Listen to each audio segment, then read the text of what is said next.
Craig, before we get into planning for succession, would you discuss some of the different ownership structures, opportunities and issues that might come up for business owners? Sure. The main issue that I tend to see, and we might cover this later in the podcast when we start talking about planning, is that often your ownership structure when you start out may not be the optimal structure for where you are at the moment, and certainly may not be the optimal structure for when you want to actually exit the business or bring through an internal employee into an ownership role. So, for example, we often see businesses when they start out, they might start off with, say, a family trust, for example, or even potentially as small as a sole trader. And certainly those sort of structures can be less attractive in a sale context, particularly when we're talking to, I guess, more sophisticated investors coming through.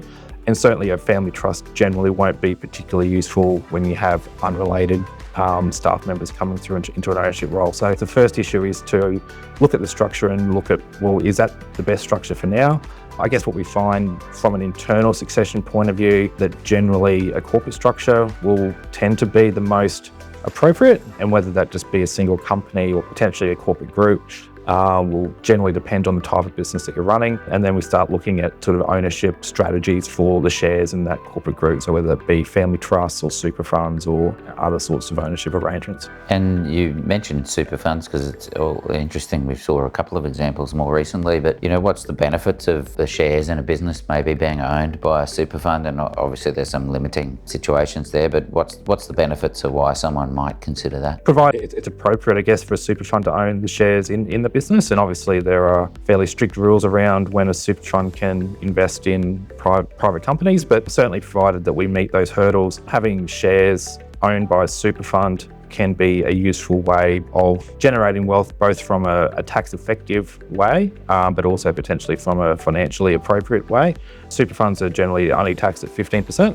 And so when they're investing in a corporate structure that might have a tax rate of 25 or 30%, the franking credits can flow through to that super fund, providing refunds of franking credits to that super fund, which can then be reinvested into other things. So that's quite an effective and attractive way of structuring.